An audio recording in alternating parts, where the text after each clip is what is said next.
My God, what an episode of Yellow Jackets this week. So many things happened. That ending, that incredibly twisty ending. Coach Ben, poor Coach Ben. Let's talk about season 3, episode 6 with full spoilers. I have so many theories running around in my head right now. I think I know what is going to be end up happening with the girls, with everything happening with the wilderness, everything happening in the present timeline. But I'm going to get to that a little bit later on. Let's talk about this episode and start with Coach Ben.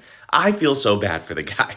I feel so terribly awful for the guy and everything that he just went through with really being innocent the entire time. Yes, in the moment because he wanted to be unalived by Nat or someone that would have been willing to do so because he was suffering. He admitted to starting the fire in the cabin. Do I believe that he did so? Absolutely not. It was in the heat of the moment because he didn't want to exist anymore. And after everything that he has been through, not just in this season, but previous seasons, but specifically the last 2 episodes and everything that the girls have done, Nat finally made the decision to take it upon herself and make sure that he was okay and to allow him what he wanted and unalive him, and Coach Ben is officially no more. Now, this obviously comes with a bunch of repercussions because she did it behind all of the girls' back after them believing that he was the bridge home, that he was the answer for them to get home. And she did that because she believed that that is what he wanted and that was the right thing to do. And it has come with consequences as Nat, not officially, but Nat will no longer be the leader of this group. She will no longer be the quote-unquote antler queen, and we will see a new power rise,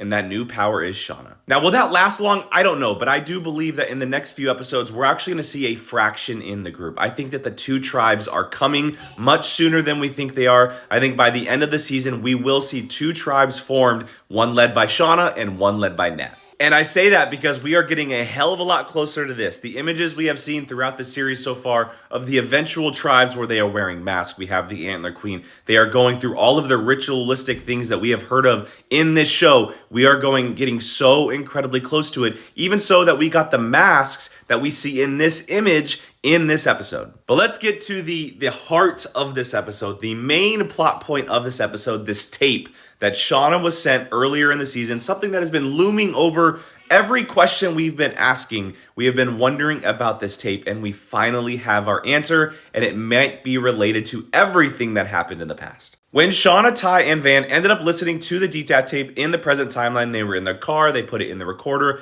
and they were listening to it. It was a very shortened version of probably what the overall tape was. If you go back and listen to that tape, and then you go back and listen to the end sequence with the young girls in the wilderness, it is the exact same scene. They are listening to what happened at the end of the episode with the girls and the hikers. Now, we don't have an answer as to why they are scared, freaked out, wondering what the hell is going on, but we can theorize and think that